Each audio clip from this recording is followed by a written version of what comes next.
Hello again and welcome to the 2016 Cross Country City Championships nestled in the rolling hills of Cochrane, Alberta. The site, 15 minutes outside of Calgary at the upper grounds of the Cochrane and District Agricultural Society complex. Along with U of C cross country coach Mike Van Tighem, my name is Phoenix. Absolutely thrilled to be highlighting Canada's next elites. Mike, great to have you here, sir.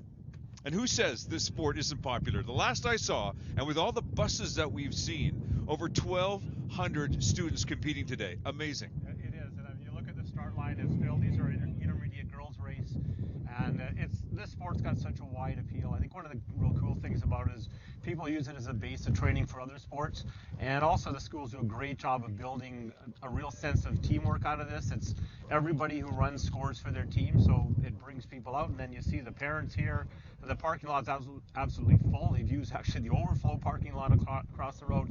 This is phenomenal when we're out here, like 1 degree and Yes. Blustery wind from the west. This is awesome. Yeah, you're right. Well, with a sport like this too, Mike, you need a course that's also representative of this event as well too. How does this one fare? Well, it's interesting. I've been over it quite a few times, mostly walking, I have to be honest. And as the meet director, Travis Cummings, he describes it as deceptively difficult. So kids are used to, through their cross-country career, they get these courses that have 1 or 2 big killer hills in it. This one's got a series of rolling hills, and in particular about an 800-meter gradual incline to the final, which is a killer. And if you don't show it respect early, if you go too hard, it'll come back and bite you. Well, today you'll see intermediate and senior levels. Mike, give us an idea of the differences between the two different classes. Basically, it's a question of age and experience. I'd say that the grade 12s are the seniors. This is their 3rd year for most of them. They've been through this before. For the senior girls, this is their 2nd year running 4K, so they've got that experience. For the senior boys, they've moved up a K from the intermediate, so they're running 6K over the intermediates, 5K. So it's a little bit of a learning curve for them, but in general, you'll see the seniors will be a bit stronger, a bit more experienced. Up first, the girls' intermediate class. Who should we be keeping an eye open on? Because right now, all of them, as they're just about to go here, give us an idea. This is, we like to call in Calgary the Battle of the Vannas. So we have Savannah Jordan from Aberhart. She's undefeated this year. She's won all 3 races. And Jovana Tepovac from Scarlet. She's been moving up nicely. She was 3rd in her first race. She's been 2nd in the next 2. Emma Hubbard started off with a 2nd place in her first race here, and then moved to 3rd and then 4th in her last race, so always a contender. But if I had to throw a dark horse at you, I'd have to say Sophia Nowicki, St. Tim's, so local girl, trains on this course, so I'd say maybe a bit of a home course advantage. And she moved up to finish a strong 3rd in the last race, so be a contender. What a beautiful sight as you see these ladies take to the course. As you notice too that some of them, here's one taking the early lead right now, but as you can see, some of them all dressed up in sweats, some of them just with shorts, some of them with t-shirts. You mentioned it earlier, Mike. It's a cold -1 with the wind chill, but here we see some of the early leaders. Yeah, and actually I'm going to have to just correct something. I gave you a quick blurb on our senior girls. These are intermediate, so our early leader here is Emma Hogg, and she's won all of these ones so far. She's been really strong this season, and she's also she placed very well at provincials last year. And tucked in behind her, you've got looks like Shania Hogman. She's from Bearspaw Christian School, and she's also been very successful. She was a bronze medalist as a grade 10 at the provincial championships. But you can see in the early going here, there's no question Emma's out there very, very strongly, and setting a really strong pace here. With about a 5-6 kilometer course here, are you surprised that she's taken this early of a lead? No, she's consistently this season. She's been the early leader, and you look at very nice fluid stride, very balanced runner. She actually enjoys most success as a triathlete, but like probably most of the best triathletes, she's a very strong runner. That's you can see that here today. Here she is out with the best intermediate cross-country runners in Calgary, and she's off to a really good start. It's the intermediate girls that you're watching, the city championships here on Shaw TV with beautiful Cochrane in the background. What a course. It has been, to say that there's no trees would be an understatement on this course. You can see them in the background, yes, but out here, there is nowhere to hide from this wind. As you commented earlier, I'm sitting on the west of you, so I am blocking the wind for you. You're welcome. But for the rest of us, it's a few willow trees, some long grass, and that's about as good as it gets for for blocking the wind here today. They're out in the exposed hillside, and anytime they turn west, they're heading east now, they've got a nice tailwind, but anytime they turn west, they're going to be running into the brunt of a pretty strong wind. I think the weather forecasters were saying 20 kilometers an hour, but it feels a lot colder than that out there. Mike, the beauty of this course as well, too, is that as the runners are running through the course, they actually get a chance to see their other competitors and where they stack up against them, too, because it undulates back and forth. It meanders back and forth as well, too. That's the beauty of this course. It is. It's very coach-friendly and very athlete-friendly in that sense that for the coach's point of view, they don't have to cover a lot of territory to see where their athletes are at, which is nice.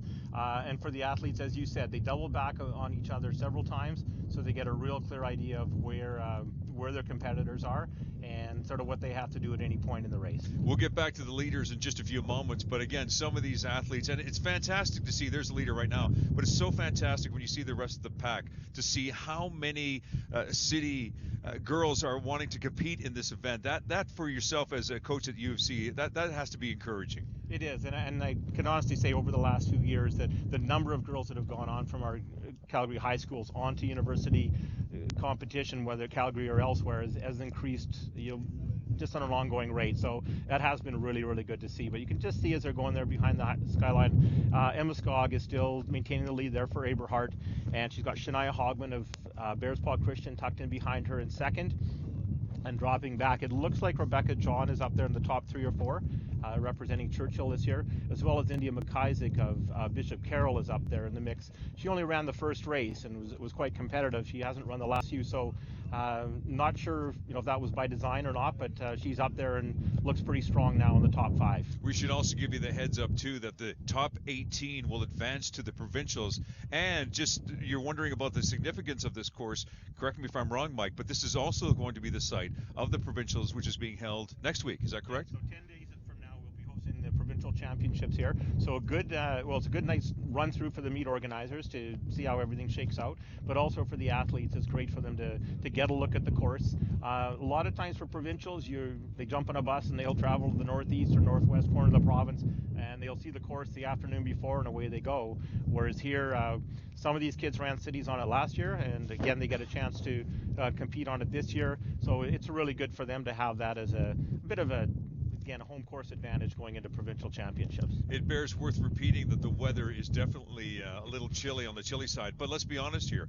Weather is really not a factor when you're running cross country. You're like a postie. Basically, wind, snow, sleet, it doesn't matter. You're out in the course, you're doing your thing. Yeah, you're going to get what you got on the day, and today what the athletes had to think about is wearing lots of layers, warming up. Once they get warmed up, they got to stay warm. And then you can see some of them are down to shorts and t-shirts. Most of them are opting for long sleeves and for tights and gloves for some of them.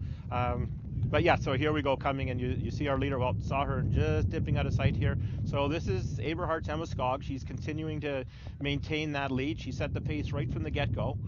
Very confident runner, and as I said this year, every reason to be. She's won every race she's been in.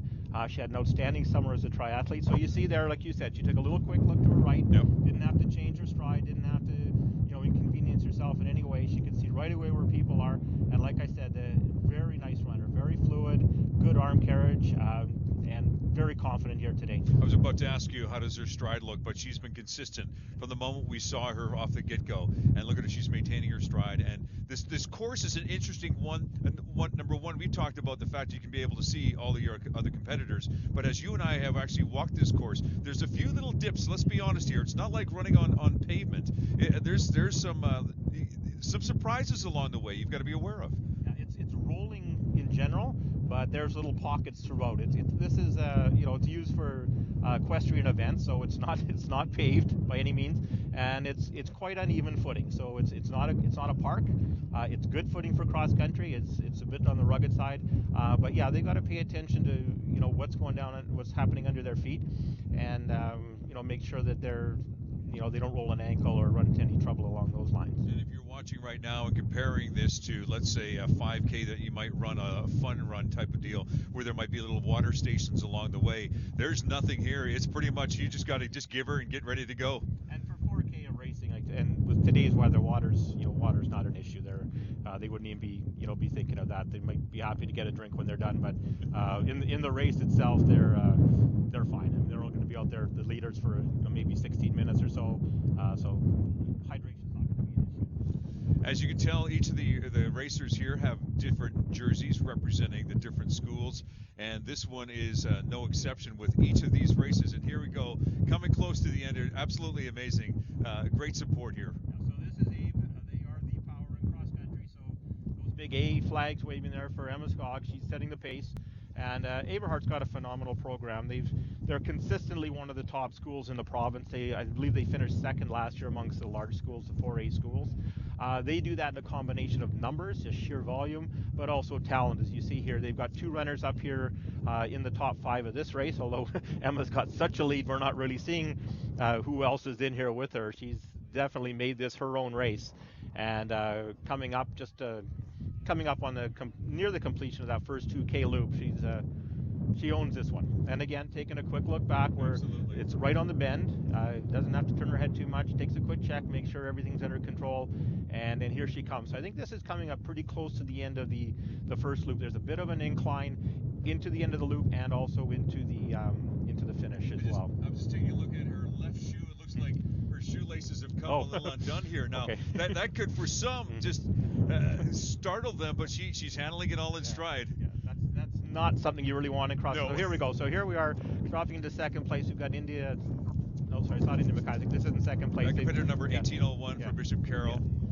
As we just They've dropped a bit further back, so it could be India McIsaac running in second place there as they come through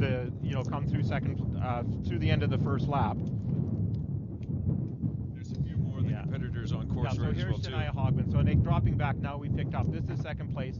Shania Hogman. This is Rebecca Jonas or Winston Churchill just tucked in behind her, and they're running 2 and 3 at the moment. As I mentioned, Shania, it's her 3rd year in high school. She was a bronze medalist as a junior in grade 10 last year. Because she's quite young for the year, she ran intermediate last year. She's also eligible to compete as an intermediate again this year. And it's got to be said, here's Emma Skog leading again. The other thing I was going to say is that these top Calgary girls are also the top provincial girls. We're not just looking at a one-off thing where we're saying, well, we've got a Calgary girl that's running really well. Emma Skog was up there last year, was a top finisher, and as I said, Shania Hogman was also a bronze medalist in grade 10. So we're looking at a lot of depth in this field as well. Here's India McIsaac from Bishop Carroll.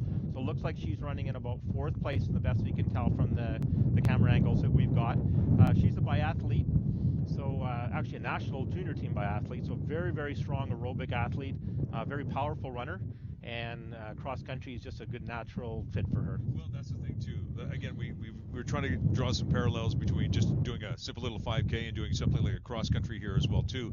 We're trying to catch as much of the hills of this course, because running down the hill can be one thing, but again, there's a lot of uphills as well too. That can take a little bit out of you. So if you think, well, yeah, sure, I'd run a 5K or 6K before, it's not too bad. Well, throw in that the weather conditions, throw in that the undulating hills, and you've got yourself quite a challenge here. I mean, when we saw the start of this, Mike, they were all lined up, they were all gathered together, but now the separation is very evident here, and the different levels of training have actually is pretty evident here as well too. And you mentioned training, and I think that's a key element here. You've got athletes in here that do train year-round, not necessarily as runners. So Emma Skog, case in point, as a triathlete, but she's committed to that sport. She does train year-round. She's gotten there. She took a real good look around her to see who was coming, but she does train year-round. All her sports are aerobic in nature: the running, the swimming, the cycling.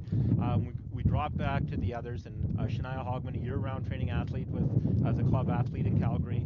Same with Rebecca John. India McIsaac, as I said, a biathlete, a national level biathlete. So these are some really, really strong athletes on the front end. Just a reminder, you're watching the 2016 Cross Country City Championships here from beautiful Cochrane, Alberta. Mike, I should ask you as well too. I should also mention too that my co-host here is Mike, who's also the Mike Van Teegen, who's the UFC cross country coach. Now I know you've been in the running field for over 30 some odd years, but you never get sick of this. No, I can never get tired of it. So it's interesting to be involved in a number of levels. So helping coach with my high school team in Airdrie at St. Martin's, and then as an assistant coach at the university. Also a club coach in Calgary. So you get to see a lot of different levels, and the common denominator for me is just the type of athlete this brings out. These guys all show up, and this isn't a run in the park, literally or figuratively. They really put themselves on the line every time they step out here. Whether they're first or they're 100th in this race, they've all gutted out this 4K course, and they've all put in a really good effort. Mike, a lot of folks are asking themselves the question, if this is the Calgary Championships, why are we in Cochrane? That's the Calgary zone. So interestingly enough, so there's two or three of the Calgary Catholic schools that are members of Calgary Catholic schools. So you have one in here in Cochrane, St. Tim's, one in Airdrie, St. Martin's, and then one in Chestermere, St. Gabriel's. And because they're part of Calgary Catholic, which is part of the Calgary zone, that's why we're in Cochrane, because actually the host school is St. Timothy's. The other interesting thing is this is the Calgary zone, so a lot of these athletes have competed against each other in 3 meets in the Calgary high schools, but we also have the independent schools in here. So Shania Hogman, case in point, where she hasn't raced these girls all year, but being her school being a member of the zone of Calgary, even if it's part of Calgary High School Athletics, she's competing here for a zone position at the provincial championships. And currently, being in second place in this race, she's actually in second place in the zone, so she can win a medal here as a zone final medalist as well. It's the intermediate girls that you're watching. They have to go around this course twice. As we get a little deeper into the senior girls and senior boys, the course is actually, and even at the intermediate boys, there's an actual extension to the course as well too. So I believe this is about a 5-kilometer course. These ladies are running 4K. 4K, so okay. They're doing 2 times 2K. So the longest, the lowest point of the course to the highest point actually doesn't come into play for the intermediate women or the senior women. They will do 2 loops of 2K, and they stay a little bit higher through the whole course. So I describe theirs as rolling, but on the 3K loop, which ironically the junior girls ran to start with, their last 800 meters is pretty much one long, consistent run of a climb into the finish. So I'm not saying this is easier, but it's different. We've seen a lot of these races before, and I'm sure you have too, Mike, that even coming to the end after going so long of a distance, some of them are like within inches of each other of finishing. We should remind you again that the top 18 will advance to the provincials. So let's be honest here, there's a bit of a strategy as well too, and as we see the leader here almost assuredly going to be finishing first, the other 17 are saying to themselves, okay, well, maybe I'm going to start doing some counting. Exactly, and there's a strategy that kicks in, and that's what the coaches are doing as well. So especially if you're not in that first 3, 4, 5, 6, and you are getting closer or further back in the pack, then you got to take a look and say, my goal is top 18. So there's a number of people here that where Emma Skog showed up here today, and her goal is I'm going to win the city championships. There are other girls in here working just as hard to say I want to be in that top 18 spot and I want to get to provincials, and 18th will be their gold medal. No doubt in my mind, the coach is going to say to Emma, hey, you might want to figure out how to tie up your shoelaces. You may have noticed there her left shoelace has been undone probably for about a good couple of kilometers, but she's not letting it get to her. But I'll tell you, if that shoe came off, she's not stopping, is she? That's a tough call, because this is primarily, here she is coming into the finish now. So this is it. She's in the chute now, and there you go, wire to wire. And was it easy? No, it wasn't. You look at her, that was 100% effort for Emma Skog and an outstanding run. Now we're picking up India McIsaac, Bishop Carroll uniform, certainly not the Bishop Carroll pink shirt underneath, but that's India's color, and she's sporting it very well here. It looks like she's in the second place position if we've dropped back accurately with our camera people. She's looking back as well, so she's just making the move there. That's the junction of the 2K and the 3K loops, and she knows now this is the run in. And what an amazing separation too. Wow. And great effort. And she's working really hard here again. Just a slight uphill, just enough to make it that much more work. And we pan back just a little bit. It looks like it's hard to pick up number 3 right now. Could be Rebecca John in the Churchill singlet. We'll try to get a number here. Can't see the number, but definitely Churchill, and likely to be Rebecca John. 1802. Yes, it is. So that's Rebecca. Yeah. Ran for Thirsk last year and moved over to Churchill. She'll take the bronze. Here comes Shania Hogman. Bearspaw Christian, she will take 4th place. So again, to put in perspective, this is 2 years ago. She's the provincial bronze medalist, and here she's 4th here in Calgary. And here comes number 5. 1941. Nice strong finish here. And Sasha Petrova. Sasha Petrova, of Eberhard. So another winter sport athlete. She's a also does triathlon, but also a cross-country skier. So she brings that aerobic strength to this event as well. Top 18 is what we're looking for. We've seen about the first 5 so far. 5. So there's still a chance for a number of these other athletes. And number Terry 1700, Bentley, also a top 10 finisher at provincials last year. And so again, the depth in Calgary is pretty significant. So these girls, top 5, top 6 in Calgary, they're going to be looking for top 10 places in the Alberta Championships as well. And having a shot at this course, having a look at it here today, really going to help them out at provincials. And again, a few of the remaining athletes right now, just looking behind them, they want to hit that top 18 spot here. She's lost her number somewhere. It could be probably on her age. Underneath.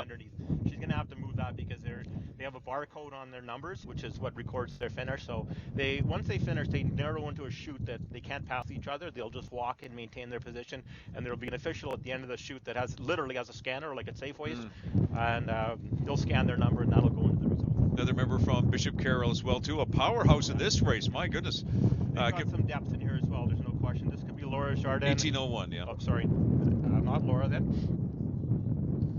Looks like Katie Dumaine. Yeah. So Katie Dumaine of Grandin. So again, they've got 3 or 4 that they were hoping to be in the top 15, and so far we've seen 3 probably in the top 10. Robert Thirsk athlete in, and again Eberhard showing their strength. This is about their 3rd or 4th runner now coming in. And right down to the nitty-gritty here as well, too. A final push by some of these girls, and they know the significance of placing. As we watch the last few just come across here. Beautifully done. Yeah, chances are everyone we've seen so far will be a provincial qualifier. As they move through the chute, they pick up what we call the golden ticket. They'll get a letter that explains that they've qualified, and they'll take that out of the chute with them, and then is that what they call it, the golden ticket? Oh, that's what the kids call it themselves. So it's not Willy Wonka, there's no chocolate, but the good news is you get to run this course again. Absolutely. Again, a beautiful shot of this course here in Cochrane, Alberta. The City Championships, the 2016 City Championships. It's the the intermediate girls category that you're watching right now as a few of the other remaining athletes come in, and some of them have pushed it hard, real hard. Like as I said, it doesn't matter if you're first or 100th. You're given everything in this race, and that's there's evidence right there. No and again, one reason nothing but respect for anybody who takes on cross country, because you got to have a lot of guts to step on the start line, and even more to gut out that whole course. Boy, isn't that the truth? And this is a great indicator too to see where you stack up against everyone else. To say to yourself, okay, well, obviously I need to work a little bit harder. Yeah. I need to call up Mike, get some training tips, some training advice. And there, as you can see, the remaining pack, and again, the dominance of the first 18 is fairly evident when you look at the remainder of the athletes here as well too. Let's be honest, Mike. Some of these athletes are trying for the first time. This is their first time on this course, maybe the first time at a competition at this level, and they're saying to themselves, okay, well, how much do I really enjoy this? And the other thing is, from their school perspective, is they will score points for their school by finishing. So there you go. Yeah. So what we're looking at here is again the higher you finish, obviously the better a result you're going to give your team. But by getting across that finish line, you're also contributing to the team score. So this is a team sport where you start, you finish, you've contributed to the team score. So you don't have anybody out there complaining about not getting floor time. You got floor time. You got lots of playing time here, and finishing is a victory in itself. And that's, you look at these girls here, they're working just as hard as our leaders did. Oh yeah. They're finishing that same 4K. It's taken them a little bit longer, but maybe they even had to work a bit harder at the end. Yeah, fantastic effort by everyone here as well too. Do some of these coaches get a hold of you, Mike, and say, hey, look, we've got a program here at, let's say, Bishop Carroll and whatnot. What are some of the things that we could possibly work on? I mean, does that kind of discussion happen from a high school level to a level where you're at the U of C? It's I wouldn't say regularly. Okay. There's definitely conversation. I think that there are, what coaches really do is look out for their athletes in the sense of, if they know they're interested in university, we've certainly been contacted. They also will reach out to club coaches from the different clubs in Calgary and say, hey, I've got someone at my school that, if they could train year round, or they really like this. Right. So Yeah, definitely. You do have that communication. Well, the good news is Mike's going to stick around because we are just getting started. Still to come, you'll see the senior division, boys and girls, but up next, the intermediate boys. You're watching a Shaw TV presentation of the 2016 Cross Country City Championships from Cochrane, Alberta.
Welcome back to the 2016 Cross Country City Championships here in beautiful Cochrane, Alberta. My name is Phoenix, joined by UFC cross country coach Mike Van Tieghem. Mike, as a cross country coach, you have a team of how many at UFC? UFC Poly right now we've got about 20 girls, 20 guys on each side after our first meet. Okay, so when you're looking to choose a team, there's certain things you're looking for. Of course, results from a competition like this. But what else are you looking for in an athlete, a cross-country athlete? I think that, to me, actually the single biggest thing, and I don't want it to sound trite, but really it's you want to see somebody who wants to come out, because this is not an easy event. You really, and I mean, it sounds, I don't know, it might sound trivial, but yeah, it's basically you want people who show up and then show up. And that's what really is the essence of a cross-country runner. Again, you look at today, not the most pleasant day around. Absolutely. It's a really biting cold wind, but people have shown up, and they've shown up to race. So, but the big thing is, and that ties into the passion. As somebody who really loves the sport, loves running, you know, from a physiological perspective, obviously it's going to be those people that have, you know, more endurance. Right.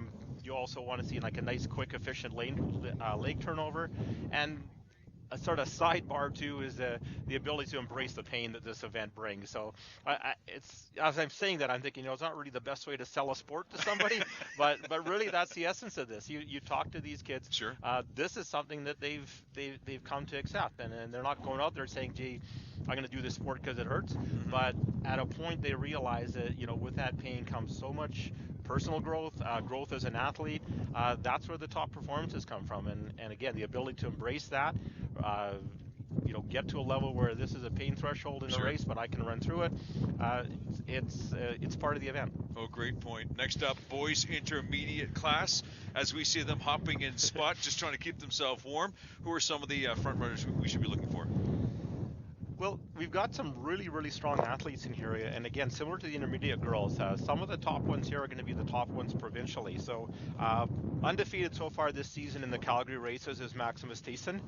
He's representing Dr. E.P. Scarlett this year as a grade 11 athlete. He was actually a medalist last year for Paul Kane School in Edmonton, so he's just moved down to Calgary in the summer. So, good score for Scarlett because he's been winning every race. Also got Evan Wildman, who was a medalist as a junior provincially and has been running well this year. Matt Foreman of Manning has also been a top 3 runner throughout this. And last race, Gareth Hobbins moved up really, really well. He was second place in that race, so he could be ready to put in a really good race here today. So some real top runners here in the top end for sure. As again we mentioned, there's a number of people who are also watching this. Of course, some family members. We have coaches, no doubt some teachers there as well too. But yeah, it's you know, this is turning into a family affair as well too. And why not bring the dog out for a little bit of a race here? But just don't let the dogs loose. The dogs are about to run the course, but don't let those dogs run. Well, especially out here, because there's been more than a few jackrabbits scampered around. So, boy, no kidding. Combination of jackrabbits and people's dogs wouldn't go too well. All right, the intermediate boys course is somewhat different than the intermediate girls course. Significant difference is they'll run a 3K loop to start. They'll finish with the same 2K loop that the girls did twice.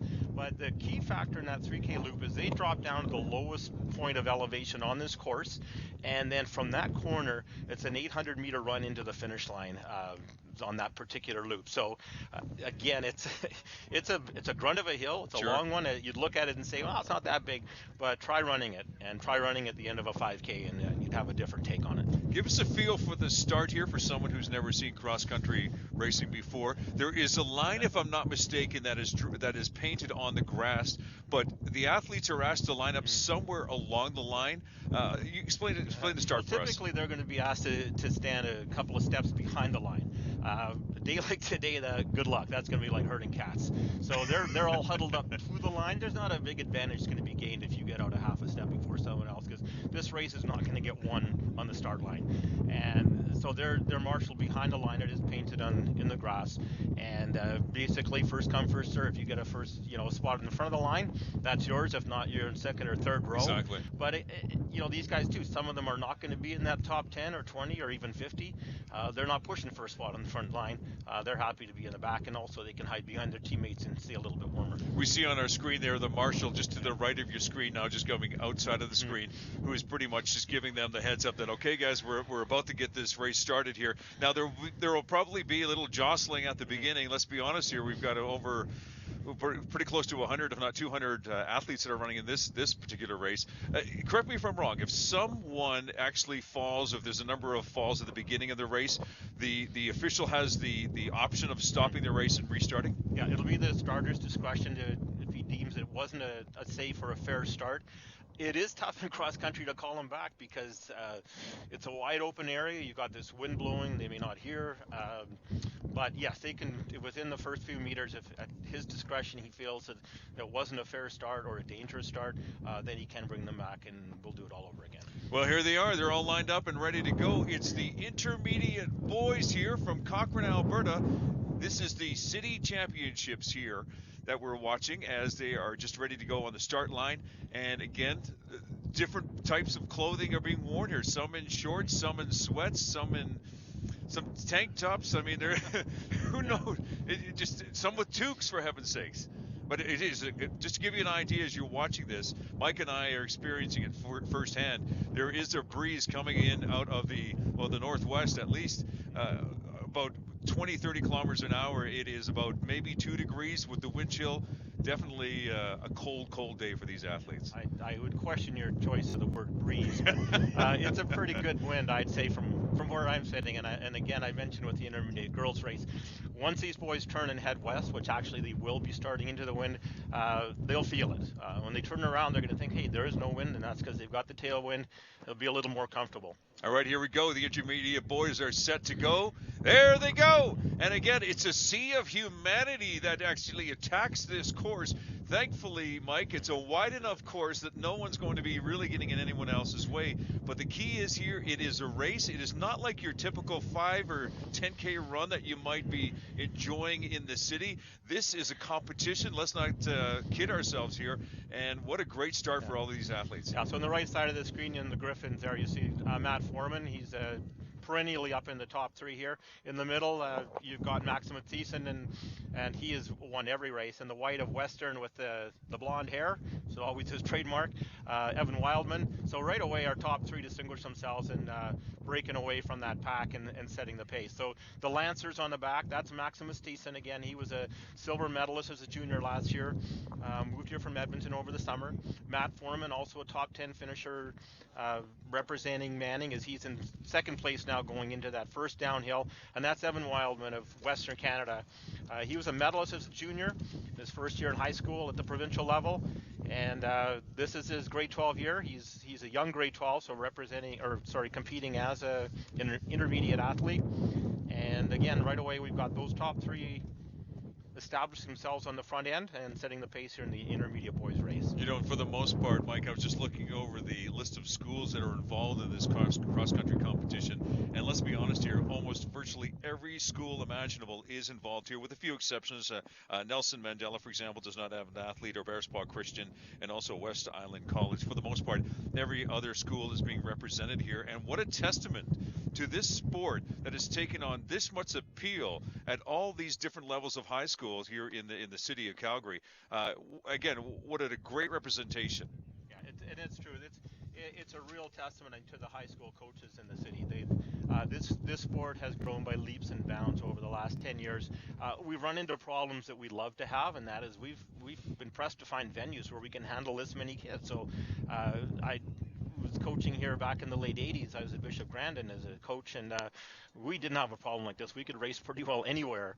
We just didn't have these numbers. But this has been amazing. And again, that has been an ongoing issue for the event organizers, is where can we find a place where we can handle this many kids. So typically we run 6 races, all those age categories, boys and girls, and it's a challenge, but it's a good challenge. You see your 3 early leaders right now. Again, the top 18 will advance to the provincials. Those are next week, or in 10 days, Mike, you were saying, and will be run on this same exact course. Will the distance for the most part be the same? Yeah, they'll run. This is right across the province right now. Everybody's having their own championship, so all the intermediate boys will run 5K.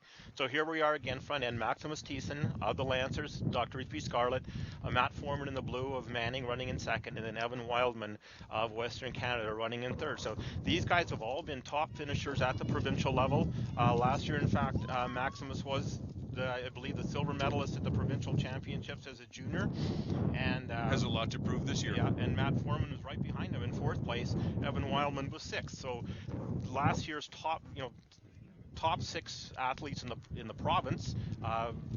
There they are right here. These are 3 of them. So again, when we talk about the quality in the Calgary zone, it's right up there. This is the tough zone to get out of to make it to provincials. The caliber of coaching as well too, no doubt about it, and that's a testament to yourself too as the coach here at the U of C, as the cross country coach. There is a lot of coaching talent out there for this sport. It's been really cool to see as a high school coach, looking even at the numbers. Back in the day, it was kind of maybe the weak sister of some of the sports. But when we sit down in the fall with the high school coaches and do our planning meetings, it's pretty impressive to look around and just see how many people are out there. We've got, there's schools like Bishop O'Byrne with 3 people on their coaching staff, or Wisewood with 3 people, Bishop Brandon with 4 coaches. It's great to see that, one, that you've got the coach interest in the sport, and it's reflected here with the quality. And I think there's been a real good interplay of the high school coaches in the city, the clubs in the cities, and some of those overlap, being club coaches and high school coaches, and then the post-secondary institutions. So SAIT's got a very strong running program competing in the ACAA, and then ourselves at the University of Calgary competing in the CIS. So there's options for kids that want to stay in Calgary, and for those kids that want to move on to other cities, sure, they've been well prepared to do so. You're watching the intermediate boys competing right now. It's the 2016 Cross Country City Championships. My co-host here is Mike Van Tighem, who is also a U of C cross country coach as well, as we get a real good look at the separation now between first place and the rest of the pack here in this class. And this is what Maximus has done all year. He's the first 500 meters or so he's run with whoever's there, and then he's put a bit of a surge in and established a lead, and that's what he's done here. He's gapped both Matthew Foreman and Evan Wildman. You see them here just in second and third. Right, yep. Wildman with the headband on and the longer blonde hair, and the Western singlet. And as I say, Thiessen puts that little surge in, opens up a gap, and then if history holds true to form, he maintains that lead or even builds on it. Let's be honest here too, the intermediate boys have a bit more of a challenge than the intermediate girls, a farther distance, but there's even more slopes that they have to deal with as well. Yeah, so that extra kilometer definitely makes a difference. And as we mentioned earlier, that 3K loop has got quite a long 800-meter hill. So, I mean, you think you've added a kilometer, and 80% of that has become an uphill, which wasn't very nice, but that's what you got. Yeah, the beauty of this course too, Mike, we've chatted about this before, but it bears worth repeating. As you can see all of the other competitors behind him. That's one thing about this course, is depending on what your position is at, you can see directly behind you, or beside you rather, exactly where you are positioned in this race. And let's not kid ourselves. This is a race as indicative of the top 3 that we're watching here right now. They're out to win this. Yeah, and it doesn't matter if you're Maximus Thiessen out front. You can get an idea where other people are, or if you're one of those people that's thinking, I want to get one of those top 18 spots for provincials, you can literally count who's ahead of you and get an idea of where you are and what you got to do for the rest of the race. The age range for the intermediate class? They're technically they're under 17, so they basically, okay, my understanding is they can't turn 17 before September of this school year, so you could have some young grade 12s in here. Typically it's a grade 11 age group, so you wouldn't have grade 10s, but for the most part it would be your grade 11s or grade 12s that were born after September 1st of the school year, so they would be on the young end. There's the rest of the pack. As you can see, there's quite a lot of separation here, quite a difference of skill levels as well too. Keep in mind, we also have the senior boys and the senior girls still to come here on Shaw TV, but right now you're watching the intermediate boys as they make their way around this course. A beautiful backdrop here in Cochrane, and magnificent job here done by our Shaw TV crew here, just bringing you this competition today. And again, as we see, there are varying levels of competition here, but you know what? If you don't put yourself in this level of competition, you don't know where you stack up, and you don't know if you have to work harder or it's a great litmus test. Yeah, exactly. And I think at the end of the day, you all took on the same course. And one of the things I really like about cross country is when you step on that start line, you're racing time for sure. You're racing your competitors. You're racing the course, whatever you got on the day and the weather conditions. But ultimately, it's a test against yourself. You're racing to see, what have I got today? And every one of these guys is grunting out this course. I mean, yes, there's different levels of sophistication and different levels of talent, but it's 5K for everybody, and that course is no easier for Maximus Thiessen on the front end, or for whoever's going to be on the on the last 2 or 3 places. Mike, they're all out here competing. Exactly. They're all here to be a part of this event, and that says a lot about the acceptance of this sport as well too. It doesn't matter how tall or how short or how big or how small you are. There is a spot for you. If you want to be a part of this, then you can be. There's that opportunity here. And, we talk about cross country and we talk about running. And for the most part, people think about track and field. But when you think about this sport, it is accepting of a lot. And here again is the leader in this intermediate boys race. Yeah, and now you can clearly see that Maximus has opened up quite a gap on those behind him. And you talked about the different levels of clothing. So Maximus has made attention to keeping his extremities warm. So his head's warm, his hands are warm.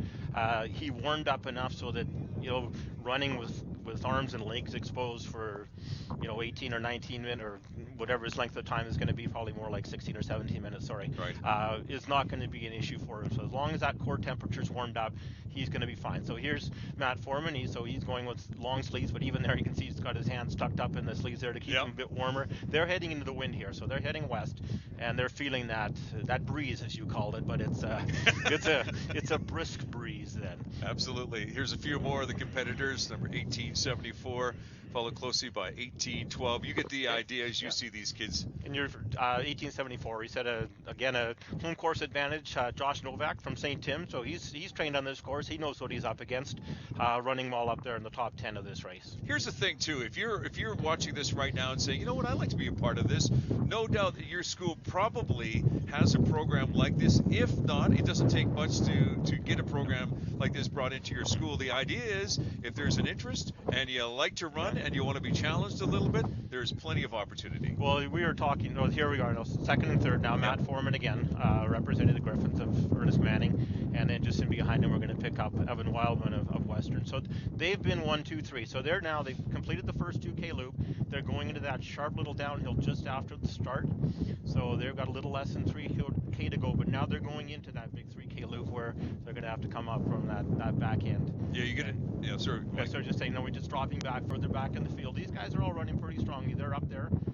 They're not, challenging those medalists at this point in time, but they are coming through their 2K loop, or through the cut through there and going to their second loop. You can see the ribbons as well too, just wavering in the distance there. Yes, it is breezy today, and again, half of the course is actually quite nice because the wind's behind you, but sometimes it's right in front of you. Exactly. There's an example. We can get a great shot here of just the hills that are part of this course, part of the challenges that each of these athletes are facing. Some of that, and again, handling it very well. Well, and then you see again with Matt, he's got a very efficient stride, a very quick turnover, not really tall, so he's got that. His forte really is at a real quick rhythm, and again, looking not effortless, but working very efficiently in these hills, and they're relentless hills. There's no real big killer that you're going to look at and say I can't run that, but they just don't go away. You're either cruising up one or you're cruising down one, and you're working the whole way. There's nowhere to rest on this course. We don't have any, for the most part, the course is hard packed. So the runners that the footwear that the athletes are pretty much just going to be runners. They wouldn't be cleated. No, there'll be some that'll be wearing their spikes for sure. And it's not a day like today, probably not a huge advantage. So with the spikes, they're a little bit lighter than their typical training shoes. They probably have a little more grip, a little bit better traction maybe on the hills. But a hard packed course like this, not a huge advantage to anybody. It's not the kind of thing if somebody couldn't afford spikes, they're going to say, oh gee, I'm not going to do well. Right. Now if we had 2 days of rain, that might be another story altogether. Yeah. But you see Maximus here There's just cruising right along there. at the top of the course. Thiessen has been, lead pack of 3 in the first 5 to 800 meters, put in a surge, and it's been all Thiessen ever since he's been on his own. Mike, you spent some time at the Rio Olympics. I know you're dealing with the long distance runners. Cross country is something that the Olympics had to at the beginning, but then shied away from it. Yeah, it's something a lot of athletes would love to see again. There had been some talk in recent years about getting it in as a winter Olympic sport, but I don't know. Really, a winter Olympic sport? Well, in Europe, it's basically it runs, December into spring, and World Cross Country Championships are traditionally in March. So it's North America, just given our climate, we're a little bit out of sync with the world on cross country. Yeah. We hold our national championships in November. I lived in France for a year and actually ran, not very quickly, but ran in nonetheless quite a few cross-country races. And for those that were the elite athletes, not me, they couldn't actually start competing before the 1st of December. So, in Canada, that just would not fly. Yeah. Again, you get a glimpse of some of the athletes. Some of them are putting some shirts on and maybe throwing on a toque because not to overstate this point, but it is a breezy, windy, cool afternoon, or today it is a very, very cold day. But again, the amount of energy that these athletes are expending is they don't feel it at all. Let's be honest. You want to, again, like if you look at Maximus, it's a good example. You got your core temperature warmed up, and then he's going to keep his hands warm and his head warm. So that's where the body's going to lose the heat, and he's certainly not feeling any discomfort. Now, those that are running a bit slower or sometimes having to walk a bit at the back end, chances are they're experiencing more discomfort in terms of the cold, just because they're not as warm as his engine is running. We're looking at about a 15-minute race here. He's 5K. There'll be somewhere between probably 16 to 18 for him. It's hard to say because every course is different. So some of them are going to be slower than others, some faster. The other thing with cross country, they're also kind of arbitrary. They might say it's 5K, but it might be 5.5 or it might be 4.7. So the distance, I think here, we've run this course before. We've used it. They've used the GPS on it, so it is pretty accurate. But there are others with cross country. You always take the distance with a grain of salt because it may or may not be the distance they say it is. How's he looking? Looking really good. Again, you look at nice quick rhythm, turnover. He has looked back a couple of times. I think that might be just more a measure of making sure that he's where he needs to be. But I mean, this guy, he's a provincial medalist. He's a provincial track medalist. He won the 1500 last year at the junior Alberta or high school championships. Medaled in the 3000 as well, in the top 2, and I believe he won that as well. Sorry. And so he's got speed, he's got endurance, he's got all the tools here, and really he is the class of this field, and he may be the class of Alberta this year. Well, let me ask you about that. So here he is in the Maximus in the intermediate division. Could he have said to himself, you know what, maybe I should challenge for the senior? Would he be given that option? Would he be allowed to do that? I guess you can move up. You can't move down. If we compared his time last year from Alberta high schools, where he was about 4:10 or 4:11 for 1500 meters, for example, the senior boys last year were capable of running under 4 minutes. So that extra year in high school makes a big difference in the guys. Certainly, as far in training as well. Development. Yeah. So would he be competitive running against our top seniors here in Calgary? No question. Second place right here, by the way. But again, this is Matt Foreman again. Manning still in second place. But I think, he's where he should be. He's going to have his hands full at provincials. There's going to be some tough guys there, and he's working hard here today. He's got a good lead over Matt and Evan Wildman in third, but he's working hard. You can see a few folks just trying to protect themselves from the wind, and why not? Boy, it almost makes sense that maybe you and I go for a bit of a run here, Mike, just to keep ourselves warm. But again, you can see the class of athletes that are here as well too. That's right, they're just tucked away. So this guy's tucked under one of the jumps. That's right. He's found probably the smartest place to be today. That was pretty good. Well, the numbers are starting to come in right now as we look at the finals here. We didn't see them come in the finish, but there's Maximus. There's Matthew, so we gotta hope they're finished. If not, that's not good. But seriously, they are. There's 1 and 2. Wildman looks like he will have the third place. We had a really good strong run here from the St. Tim runner, Josh Novak. 1874. He'd been 5th and 4th in previous races. Actually, he's moved up into 3rd because that's Wildman back there behind him. So Josh Novak, whether it's home course advantage or his head coach Travis Cummings exhorting him, awesome, best performance of the year for him. He'd been 5th, he'd been 4th, he's a bronze medalist today. Wildman takes that 4th place. And now we start to see those runners coming in from the comments of Thirsk in the top 5. 1912 here. 1666 coming in. As we can see the so remainder. That's Gareth Hobbins. Gareth had a really good year. He was 7th first race, 6th next race, 2nd in the last time out, but here he is. It looks like about 6th place here. He'll be going to provincials, a chance to improve on what he did today, but really a good season for him from Crescent Heights. We talked about the top 18. That's what you want to make sure you're in the top 18. If you're in the top 18, then you're going to be a part of the 1689 is another one that just walked in a few moments ago, and that is, we're just going to look at our numbers right here. That is Halden Borglum, who just walked in. 1918 just walked in a few moments ago too. That's Rigo Stillman of Western Canada. So I think, again, we're probably pretty close to our 18, provincial qualifiers.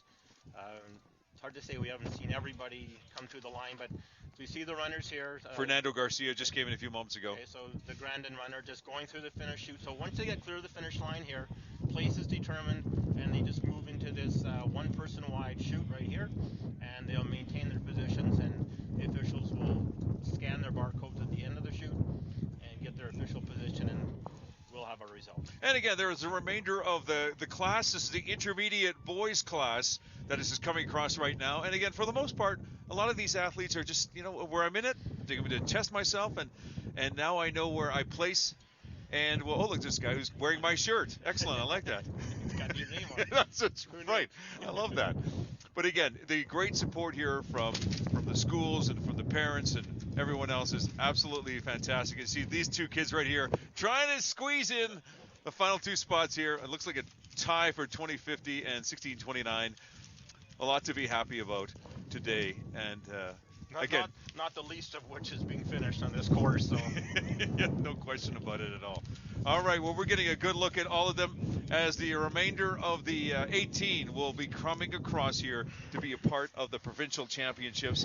And again, the remainder of the intermediate boys are coming in here as well too, and some hiding. Yeah.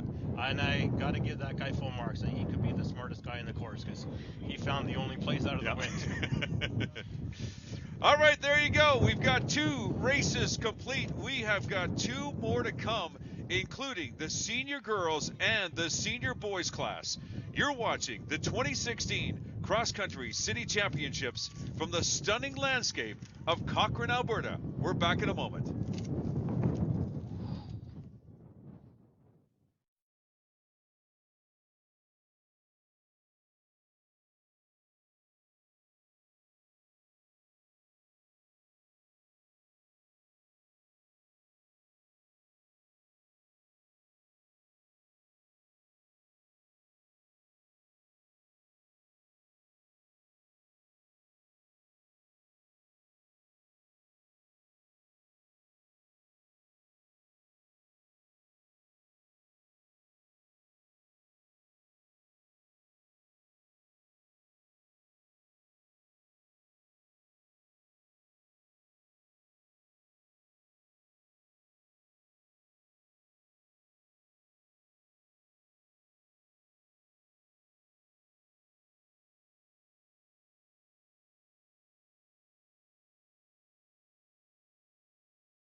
middle of winter, but it's still a race nonetheless. Welcome back to the 2016 Cross Country City Championships. Joined by UFC cross country coach Mike Van Tighem.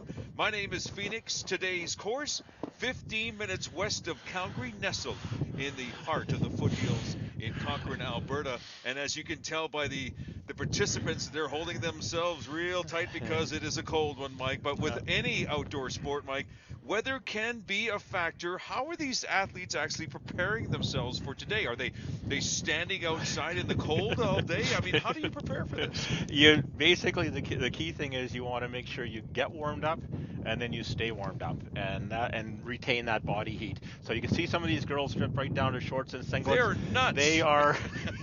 We are going to assume they have warmed up adequately and they're ready to take this on. Others, you could say, maybe haven't warmed up quite as much or don't have the same pain threshold. They're still wearing their jackets and toques and gloves. So dressing in layers while they warm up, again, making sure they do get warm, and then once they do get into the race, keeping those extremities warm. So you see some of them wearing, even if they're wearing shorts and singlets, they might just go down to gloves and maybe a toque. But if that core temperature's warmed up, these girls out here, for 16 minutes or so, they're not going to have a problem as long as they got warmed up and they don't stand around and get cold. And like these ones here certainly aren't going to. They're not going to stop dancing. The training is basically just getting out there and not being afraid to get out there when it is a little nippy in the morning, let's say an early morning when you know it's going to be a little bit colder. Because here's the deal, you're dealing with different terrain, but at the same time though you're also dealing with the elements and rain, snow, sleet. It doesn't matter. This competition goes. Yeah, for sure. And if from the course of a start to the finish of a cross country season, they will have seen everything, and we're not done yet. Some of these girls will be running provincials, of course, in 10 days or so, and they could see worse. I mean, we could be up here, and I hate to say the S word, but we could be in snow. Some of them that are club athletes may go on and compete in the Canadian Junior Championships and Youth Championships. That's at the end of November, right. And that has been run in the snow, so anything goes. We're looking at the footwear of some of these athletes too. It's the senior girls. Some of them will have cleats. Yeah, some are wearing spikes for sure. Okay. Again, you've got with high school sports, you've got different levels of sophistication. There's some of these kids that train year-round with track clubs locally, and they all have spikes, and there'll be others that come out and see that their friends have spikes, so they want to get them. Course like today, it's pretty hard packed, pretty firm. Spikes aren't necessary. You wouldn't be at a disadvantage without them. But those that are used to wearing them, they're lighter for one thing.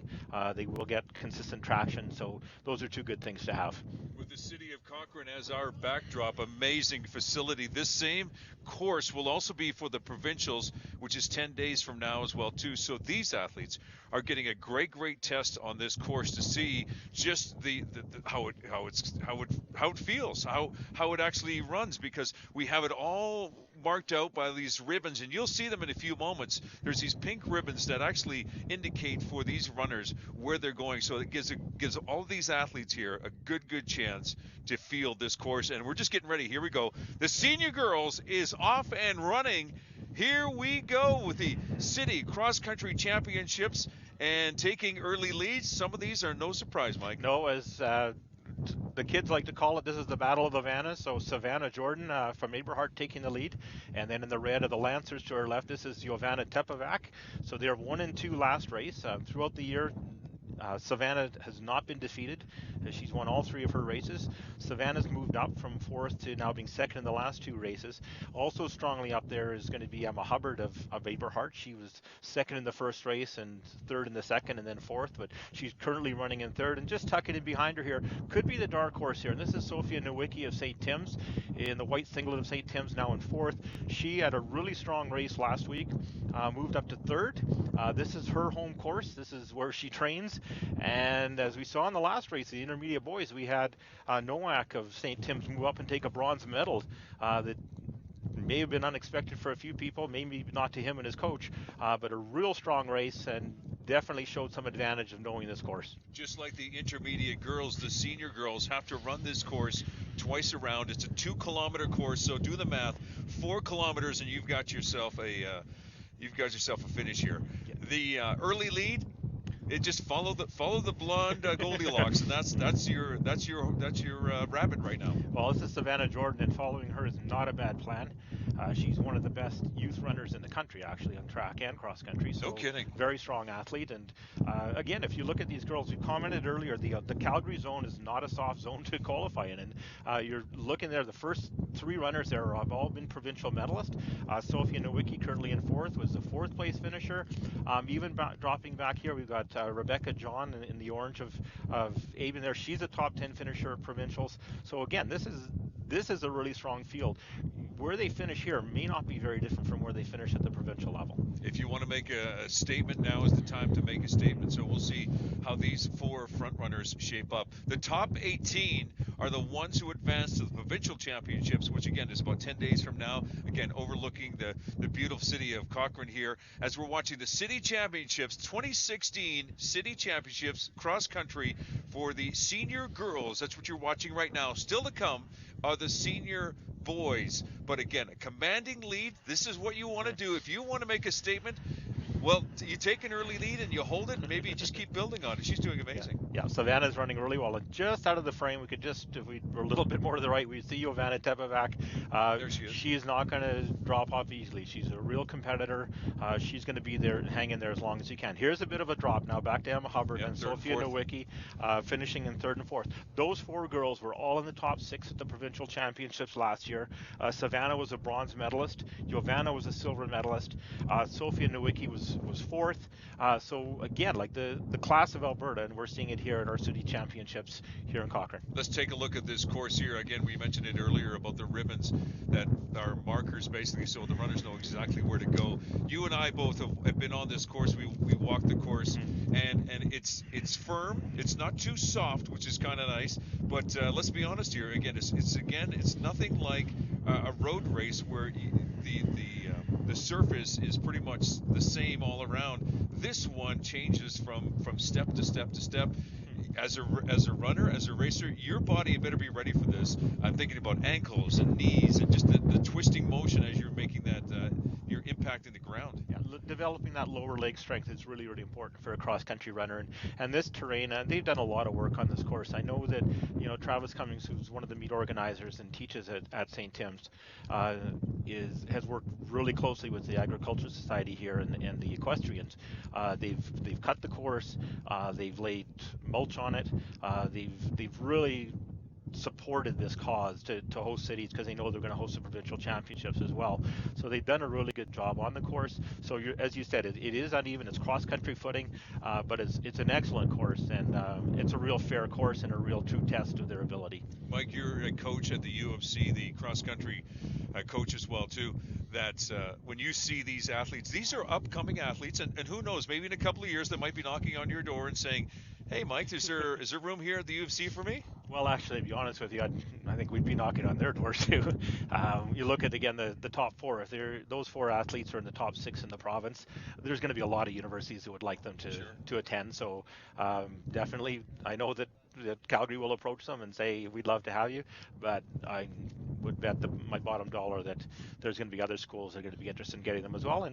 And for Calgary athletes too, the reality is sometimes they do want to move away from home, and that means that we won't get them here, but they do have a lot of options. So throughout Alberta, we've got colleges and university both have programs, and then throughout the country, and then obviously the states as well. So, but here's Savannah Jordan again, out really, really strongly. Yeah, got a great rhythm going. She's got really good top end speed on the track. She races right down to 800 meters, so she's really quick on her school team. She runs a 4x4 relay. Second place. Jovana Tepevac here of Scarlet in second place. Again, a lot of range, anywhere from 4x400 meter relay runner up to 800 and 1500 meters on the track, and really tough over cross country. She's got a solid grip on second place right now. And we'll keep an eye on these front runners as well too, but we were looking at a shot a few moments ago of other racers here are part of this. To say that this sport has actually caught on would be an understatement by the example that we saw at the start line. This is a sport, even at the university level, which is really, really quite popular. Again, we go back to the Olympics, and it's interesting that maybe hopefully one day the Olympic Committee will consider bringing this sport back again. Yeah, it attracts such a wide range of athletes. And what I really like about it, Challenges them too. it is, and it's to me, it's a true test of the endurance athlete. So on this, in any given cross country race, you've got people that, in the school system, we've got people that are sprinters running cross country. So everything from 100 meters up to 3,000 meters on the track, settling it out over, in this case, 4K cross country. Who's the best runner on the day? So they're all right. Fighting against that same course and the same hills and the same wind and fighting against each other. When we see Savannah here, what would have interested her into getting involved in this sport? We've heard of other athletes who've done other sports, maybe a triathlon, maybe they're just swimmers that just want to test themselves. Yeah. What about this young lady? I've only watched her run through her high school career, and that's where I've seen her as cross country and track. So I'm guessing, like a lot of our kids, they probably got involved at junior high level, and were encouraged by a teacher and supported by parents, and in her case, possibly a club coach as well, where somebody said, hey, you're good at this, and she said, I like it, and get a combination of those two things. She's competed at the National Youth Championships and the Canadian Junior Championships, and obviously had great success. And Jovana Tepovac, I know, has been in organized track for 8 years, so she's one of those kids that got in at a very young age, right, and has done a wide range of events. Her strength, obviously, is the endurance end of things, but 800 and 1,500 meters her strength, and today she's fighting over 4K with Savannah here, who's leading, and the rest of the field. We talked about this course. It's a 2-kilometer course. Savannah is just completing the first of 2 laps of this 2-kilometer course. 4 kilometers, and you take it home. And here again, you see some of the front runners, if you will, on this course. It's the senior girls of the 2016 City Cross Country Championships here from Cochrane, Alberta. Some spectators, a lot of photographers, and there's a lot of support here as well too. As you can see, more of the front runners, the second and third spot accordingly, or as you see here. So here we see Jovana in second, but moving up into third. This is Sophia Nowicki. And as I mentioned at the beginning, could be the dark horse. It's, Sophia has finished as high as 4th through these league meets. She's now currently in 3rd place and sitting behind Jovana Tepovac. But again, Savannah Jordan on the front end all by herself, but running very strongly, keeping up a very nice rhythm. And here we have the rest of the field now coming through their 2K. Yes, the peloton, the chase pack. And, that's right. They don't quite have the same dynamics as a peloton. I like to think sometimes when we get in the race, they all get into what I like to think is their own private misery, where they're basically locked into, this is my race, this is what I'm doing, and just go inside themselves and just keep those arms pumping and the legs turning over. But here's Jovana again, 2nd place, and as you mentioned earlier, she went out very strongly with Savannah, got dropped a little bit, but she's been keeping up a real strong rhythm here. And coming through, she's well into her 2nd loop now. The strategy for these young ladies, bragging rights is probably one of it, but if they know that they're part of the top 18, then they know they're going to the provincials in 10 days. But for this young lady who has taken not only a commanding lead, but a dominant commanding lead, she's saying to herself, okay, well, I'm just going for time right now, or just to make a statement? No, I think the goal is always to win. In cross country, it's placing. The time doesn't really mean a whole lot because courses are so different, but the big thing is, for her, is this is a zone championship, and I want to be the zone champion, and that's how she's got to run to prepare herself for provincials, because she's going to be putting on the line to be provincial champion. She will be a contender. Right, and there you go. So here's 2nd and 3rd. So again, Jovana Tepovac in 2nd, Sophia Nowicki in the white of St. Tim. So local girls got the crowds cheering on the sideline. Got a lot of support. She's I don't recall her running in grade 10. She was 4th at provincials last year. So again, here she is, running in 3rd in Calgary. So again, gives you an idea of the depth of this field in our Calgary zone. Looked like she was wearing an ankle brace there. We don't know of any injuries right now, but it did look like she was wearing an ankle bracelet. But at the same time, though, again, holding her position at 3rd spot, doing very, very well. And sometimes those bracelets, sometimes I think it's a bit of a comfort for them. They may have rolled the ankle, and it just gives them that feeling of security. Certainly doesn't seem to be impacting her stride at all. She's still very close contact with Jovana, very much in range. Very much in range. And again, at this stage, you don't know what's going through their mind. Is it Jovana hanging on, or Jovana within herself. And Sophia saying, you know, I'm closing on her. But the key word here is contact. She's got to stay in contact if she's going to challenge, especially as they move through that second half. They're into their final kilometer now, and she's got to be close if she's going to go after her at the end. And the angles are different with the camera. It's hard to say, Sure. you know, is that close or not? It's, you know, from this one it looks like she's a little bit closer, and another time she looks a little further behind, but she does seem to be staying in pretty consistent contact. For the most part, these athletes know the course. They know where the hills are. Is that has to be a factor when you're thinking of your strategy as well too. Yeah. I mean, if you've got the lead, like this young lady Savannah, she's just not worrying about much right now. But for second and third spot, you have to know when to attack the course, when to attack the opponent who's in front of you. Yeah, and knowing, you know, being in touch with your body, knowing where you are, True. But like you said, balancing that with the course and saying, you know, like they're looking at this and saying, you know, they're into their last few minutes of running and gauging, you know, what have I got left? What's ahead of me on the course, and when am I going to go? Like, when am I going to close it up? Thinking to themselves, you know, do they see themselves as a sprinter, you know, big kick at the end or not? Sure. So a lot of things, you know, that's one thing. The longer you run, the more thoughts can run through your mind, and right. you know, not always positive, but nonetheless, there's a lot of thinking going on out there, and it's a tough gig, you know, to get through all of this. So. On this course, there's not too many trees to worry about, so for the most part, you're getting a chance as the course winds left and right. By the way, how come you got coffee and I didn't? As it winds back and forth, you get a chance to see who your competitors are and the distance from them as well too. So this course would favor, for the most part, those athletes to at least know where they stand. But at the same time, when I think about other cross-country courses that may have a bit more of trees or more of obstacles, that is more of a challenge. Mm-hmm. I think every course brings its own challenge with it, and it's the athlete's benefit to know the course. At the very least, these girls would have done is walk through the course at the end. As senior athletes, these girls, many of them have raced this last year, so Sure. They've known it. They've run through it in their warm-up, and this is another test run for provincials. But here we go again. We see Savannah with that real strong lead, looking really good. She looks to be right now about 500 meters out from the finish, so she's going to come into a pretty tight turn here. She's going to head right back into that north wind, we're going to call it. Beautiful now. It's stride. no longer a westerly True. breeze.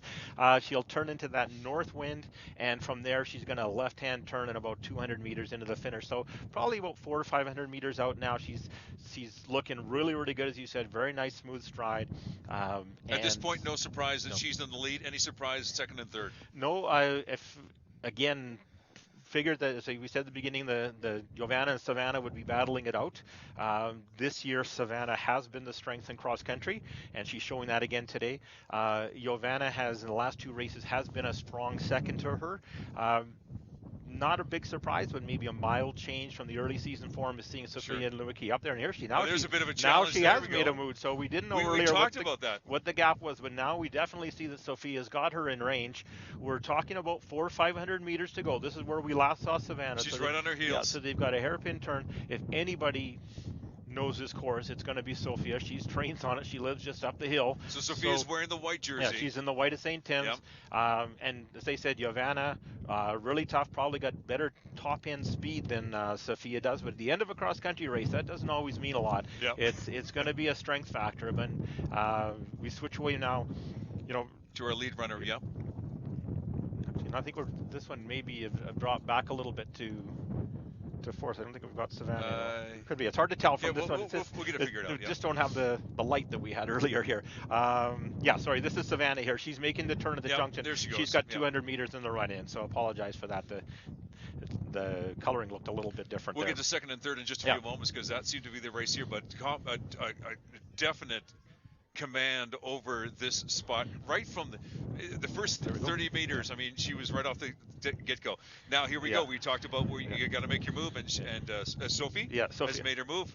Yeah, so here she's coming up now. Her and Giovanna are at that junction. So it looks like she paced herself very well, made a real strong real definite move there off that sharp turn, and she looks like she's pulling away from Jovana Tepevac now for the silver medal. But really no question now coming to the run, and this is Savannah Jordan. She's been in the class of this field right from the gun, and she's been out really strongly. But there she is in second place, Sophia Nowicki, a real strong second half, a real smart race. But here's Savannah, very composed, very within herself. As I said, the class of this field, maybe the class of Alberta, outstanding run. Beautifully done. And Sophie, again, talk about, we talked about maybe a possible injury there, her right leg, as she has a possible brace on her ankle there, but still, she's strong. She knew when to attack her opponent in front of her. She wanted to get in there, and she did, but she still has a lot of work to do. Because Mike, this is just the cities, but next in 10 days it's the provincials. She has to dig deep down inside of her and say, what do I need to do to take the top spot? Here she comes in a second. And this is last year's provincial 4th place finisher, and this year she's going to be the Calgary Zone silver medalist. Beautiful. She's finishing ahead of last year's provincial silver medalist, so and just behind last year's bronze medal. So definitely right in the mix there. She's going to be a provincial medalist. She left everything out there. Good awesome run by her. Fantastic. And in third spot, Jovana Tepevac, nothing to be ashamed of. Real gutsy run. Again, on the track, typically 800, 1500 meter, and specialist. This is a little bit longer for her, but again, really tough. And rosy cheeks. Yeah, this one. Yeah, rosy cheeks are coming in running today. You're going to have rosy cheeks because this is a cool day out there for everybody. No question about it. We'll get her number in just a few moments. So we've got 3 runners in that we know of for sure. Top 18 will advance to the provincials. We'll get her number in a few moments. It is competitor number. I think it could be Rebecca John. Yes, it is. So Rebecca John of Aberhart. So again, Aberhart now with 2 runners in the top 4. What a strong program. Yeah, they Aberhart, do. What a strong program. They always have been. Go Orange. They've been really impressive. There's no over the years and consistently the numbers, and as we saw here today, the quality. And we for Centennial now coming in. So this has been a really good race for Janelle. She's been 8th, 5th, and it was 6th last time out. Another Emma Hubbard, real tough competitor and real nice finish. Just behind her, we've got 34.63. Another Aberhart. So sorry, Renee Andre. Sorry. Really big run for her to be that close to Emma Hubbard is a significant run for her. This is Katie Brown. No, this is Carol. Oh, Bishop Carol. Pardon me. Yep. Katie Brown coming in. She's been 7th in most races, and Crescent runner coming in now. 32.55. Looks like about 8th place. And I don't have any background in her, so we can't. That's all right. So many runners competing in this event here. Bishop Carroll. Cassie Zumwalt here finishing. So typically top 10 finisher, and she looks to be consistent today in that spot. St. Mary's and another Cardinal. So we've got some depth there in Bishop Carroll as well. So 3 of the last 4 runners across the line have been Bishop Carroll Cardinals. Again, when we think about the dominance of that young lady who just came across in first place, boy, there's a few moments here. And just have to point out the first of the Kodiaks from my school, St. Martin's coming in, Gabby Gertson. So she made it to provincials last year and looks like she'll be going again this year. That's great news. Great news. Yep. And here is the remainder of the course, and you get the idea. It's a tough one. It's a tough category. It's the senior women's, the 2016 City Cross Country Championships. How's your coffee, by the way? It looks nice and warm. It's a little cold. It's been sitting in that brisk wind. Don't you dare complain about that. No. These young ladies too will no doubt be very, very proud of their performance today. Again, when you get to run on a caliber of course like this one, that just says a lot. That's so much fun. The other thing is, and here's little personal challenges. Yeah. No, it is, and every place counts. Every spot's a competition, and I think one thing that really stands out for me was cross country is these guys all respect each other so much. They know what this course is all about. What it takes. They can look up at the front end and say, hey, I raced against a Savannah Jordan or Sophia Nowicki or Jovana Tepevac. Doesn't matter if they were 10th, 20th, or 100th. They and looking back, it's the same way. Those top finishers are going to look back at those other girls, and it's that same mutual respect. They know what they did today, Absolutely. And they know what they put out there. So it's a real testament to any of these kids that are out here that they've toughed out this course today.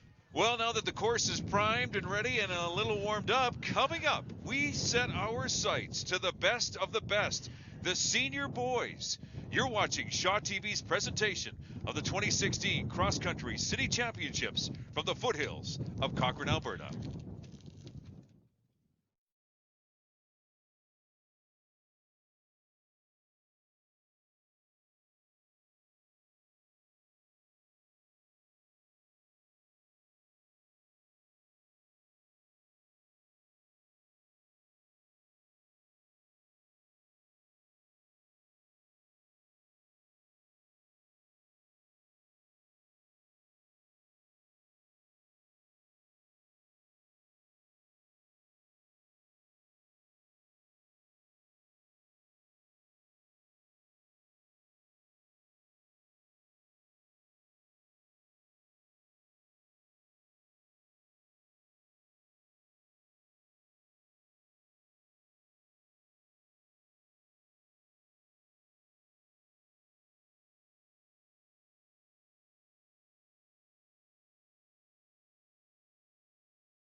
Welcome back to the 2016 Cross Country City Championships here in Cochrane, Alberta. Leading you through the action is myself and cross-country coach Mike Van Tighem. Thank you for enjoying the weather with me, my friend. Mike, when building the prototypical cross-country athlete, what are those attributes you're looking for as we look at the senior boys? I think typically you're looking for a good balance of an endurance athlete who's got some really good quick leg turnover. So I think those are the two things that are going to sort of bear up the most for them. Mental toughness is a huge thing. Like a day like today, even just warming up on this, they may have got out of the car and thought, man, this really sucks. It's cold and it's windy, but it's cold and windy for everybody. Exactly. So it's, you're going to have to deal with it. Discipline, the fact that they can do the training that they need to do and run the kind of race they need to race. So, to be patient, but also be tough enough to dig deep and deliver when they have to. Exactly. This is our final competition for today, boys senior class. Some of the front runners, I know you know a few of these guys. Yeah.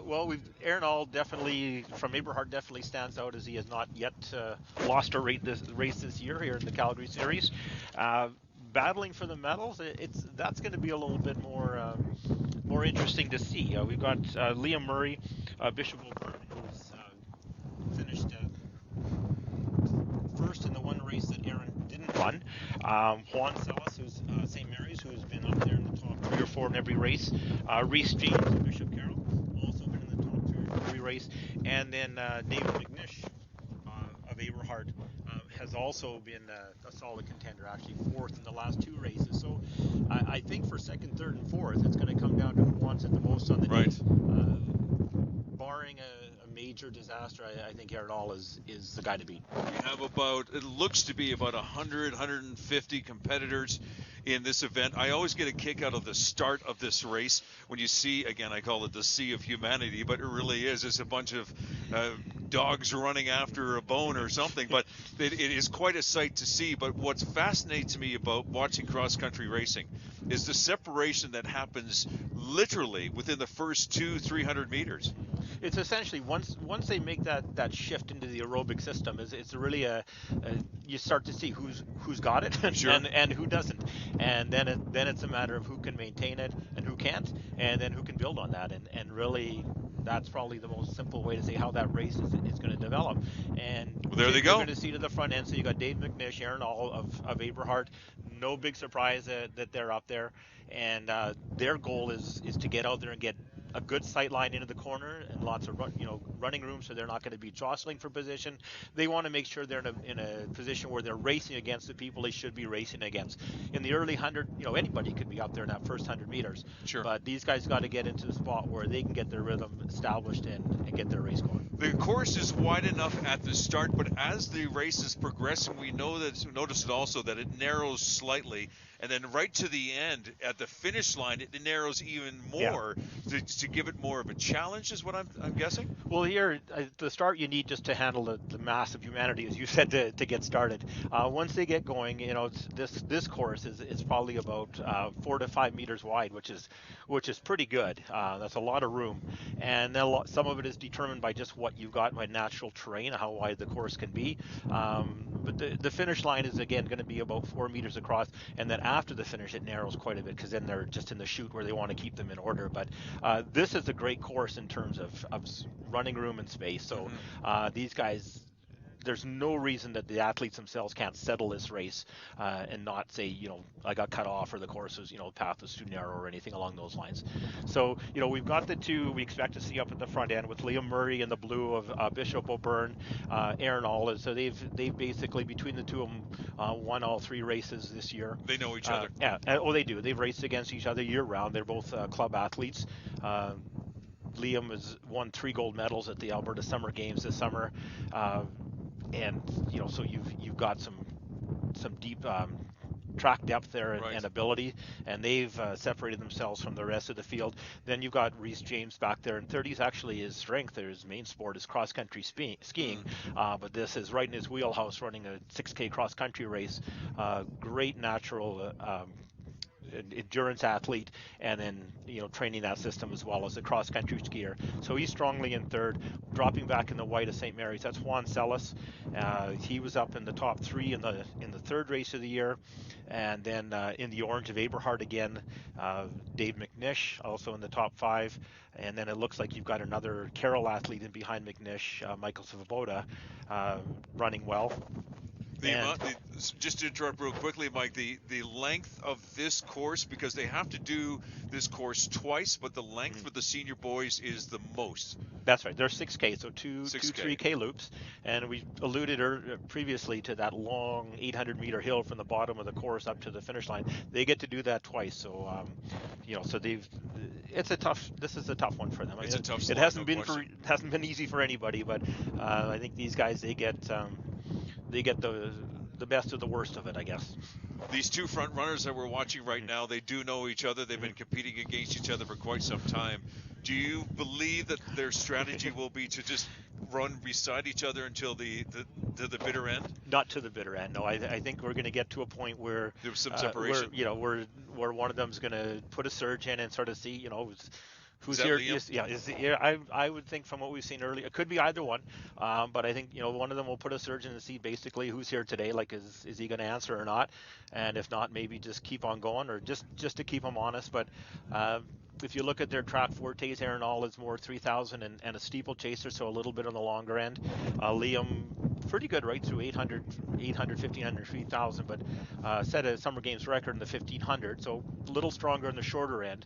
So probably in that situation, the lean would probably be to Aaron. But you know what? Again, like we said earlier, this particular sport puts all track athletes on the same course, head to head, and may the best runner win, and that's what we're going to find out today. So here's a question: if I'm a cross country athlete, do I have a marked advantage in a 1500, let's say, or an 800 race, or is it the other way around? I think it's hard to say, because every race and every season is going to be distinct, it's on its own merit. So the training that they're doing now is going to be longer intervals. There's going to be hills in there. It's going to be more of a strength endurance focus. When they get on the track, it's going to be sharper, shorter. So this strength that Aaron's showing us here could be turned into some real fast times on the track. Are we surprised he's taking this lead? No, right? Not at all. To me, no. I think, as I said, he's there's a lot of racing to go. Where they've raced head to head, he has won all the races. When he was away on his school's PE30 camping trip, then of course Liam stepped up and was the best of the rest and beat everyone else. So and this is Reese Kramer there, and Reese James, back in third place there, it looks like, representing Bishop Carroll. I just noticed again, this course winds back and forth, and I just noticed that Aaron just took a look over his shoulder to see where Liam was in relation to him, and he gets a good feel, because this course is wide open, literally, so you can see where your competitor is. And I think Aaron's pretty confident with his ability here too. He's, again, as you said, these two, they do know each other, there's no question, but we're not going to see Liam roll over and play dead for him either. He's going to fight it out till the end. But right now, it looks like advantage to Aaron All. Aaron is actually building a lead as well, too, as he rounds up on one of these hills. The course is indicated by the pink ribbons, as you can see them throughout the course, and there are some in the distance there. You see there's quite a separation here from the elite, as we see Aaron and Liam, to some of the other runners as well, too. But in time, they can pick up their game if they would like. But again, I see, if anything, Aaron is becoming more aggressive, trying to even create more of a separation over Liam. Yeah, I think that he's right at his threshold there, and it's just his threshold is maybe just that much higher, and he can just keep that cadence up, he can keep that rhythm up. And again, like you said, it maybe even looks a little bit like that early going was maybe a little bit quick for Liam, right? And he's dropping off. He can't drop off too much. He's got Reese James stalking him there in third place, and dropping back just not too far from him. You've got a battle between Jonah Brown of Crescent Heights and Juan Celis of St. Mary's. So again, early going here, only just kind of coming up on probably just about 2K now in this race, and it's too early to tell, but we're starting to see how things might shape up. Part of this race is not only aerobic, it's also anaerobic. It's not a straightaway, or it's just a flat straightaway. There's ups and downs on this course. You have to be trained, as you mentioned, you have to be an athlete on so many different levels, and you just can't train You just can't get on the road tomorrow and just start going for a run. No. There's so many more challenges involved here. And this is where pacing comes in, as you said. This could be aerobic if somebody ran it slowly enough, or within themselves, and to run it successfully, it's got to be predominantly aerobic.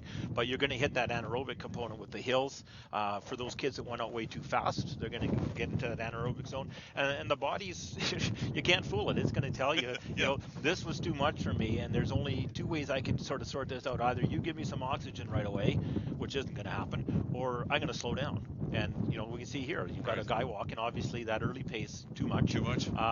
He's going to get back to where he's going to be within you know, his aerobic range again, and he'll be able to now at a slower pace get that running going and hopefully maintain that rhythm through to the end. So you're not going to see that on the front end. Those guys are you know, when they push into the anaerobic, it's going to be specifically on the hills to work them, and specifically at the end because they know they're almost done and they got to give everything they got.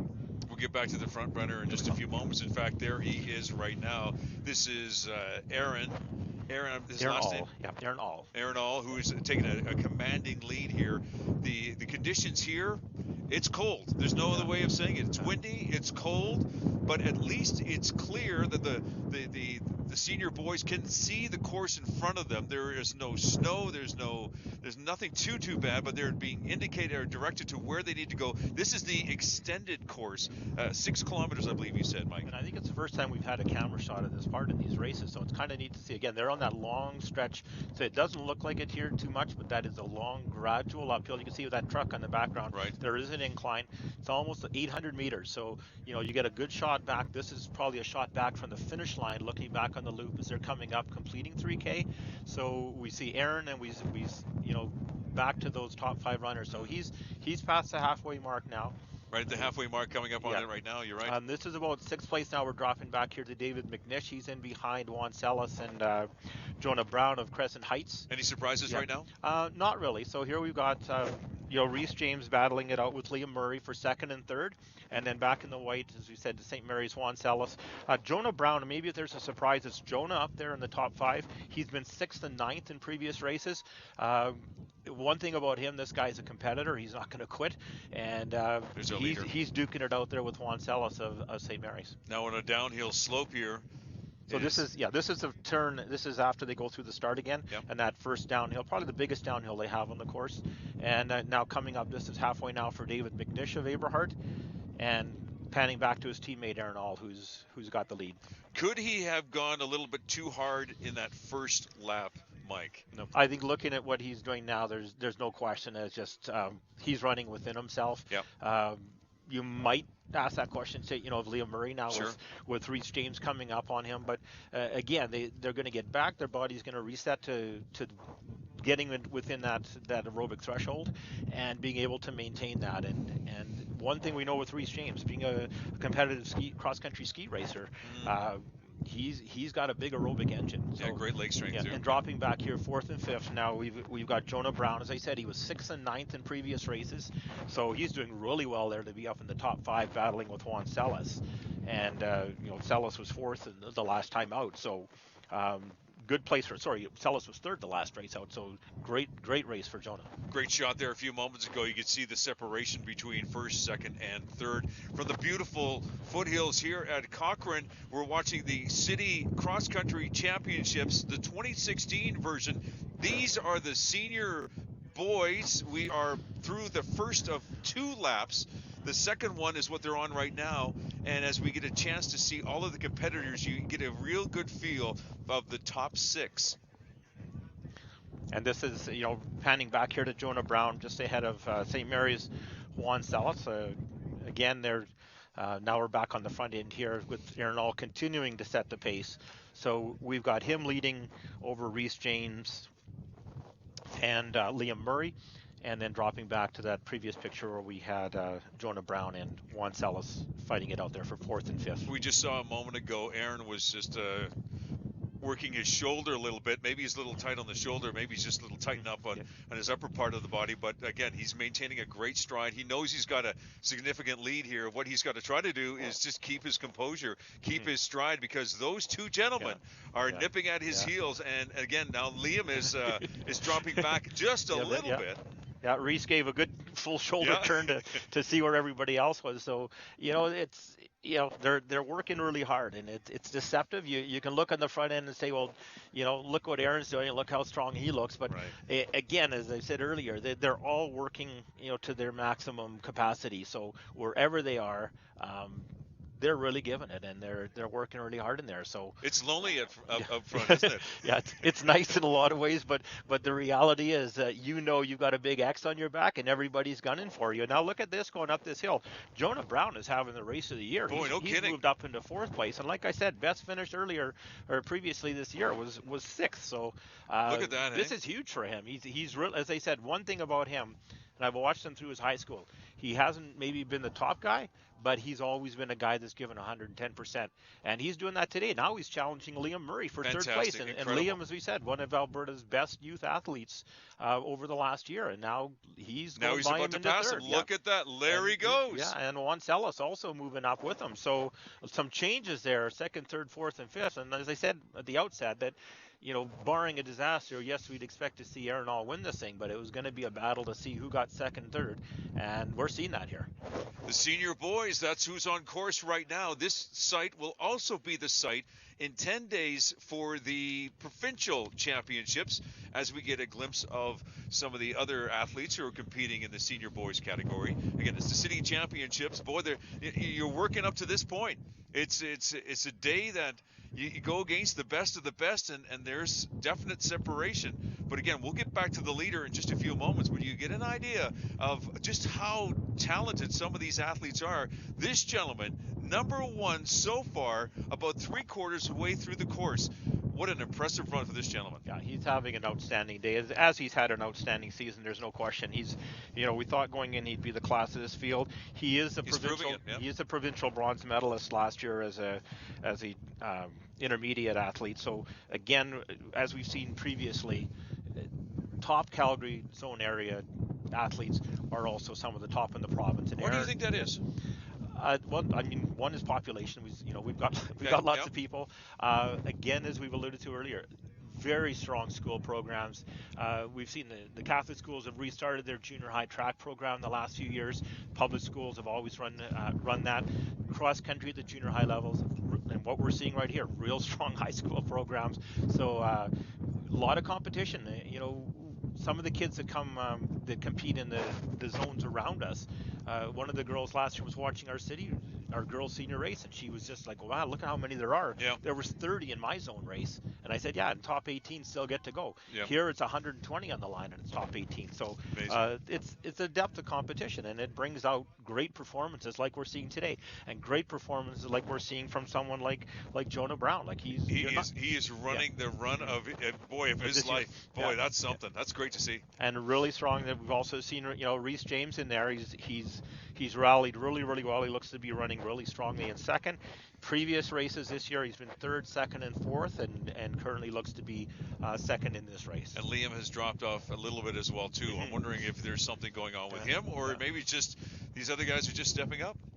Yet a combination of those things. And he did go out with Aaron. He was the only one that went out with him in the early going. And so here we get a nice pan around and there's here. Liam on the far right hand side of your screen. So Reese James there in 2nd as we're closing in. So racing for Bishop Carroll Cardinals. Has been a top 10 finisher in these races this season. They said as high as 2nd, where he is today. Yeah. And then we see just up ahead now, we've got Jonah Brown in 3rd, just ahead of Juan Celis. Dropping back, as you said, Liam Murray. Robert Germscheid now moved up on David McNish, so he's making inroads here in the second half. And this is the crunch. This is where you find out how badly somebody wants it. And right now, Reese James wants it pretty bad. And it looks like Jonah Brown wants it pretty bad. He still has a chance. I'm sure, no doubt, he's looking ahead, trying to find out, okay, who am I chasing here? Who am I chasing? As you see some of the other competitors here as well, too. Again, the field is separating big time, but again, this is the caliber of competition here. Let's be real, this is a race. This is a competition, and a lot of these athletes have been training for quite some time to get to this spot. This is the culmination of the season for them. 3 preliminary races where they start at Canmore Park, and everybody runs 3K, no matter what age or gender, just to get their feet wet. Then they move to North Glenmore, where they all run 4K.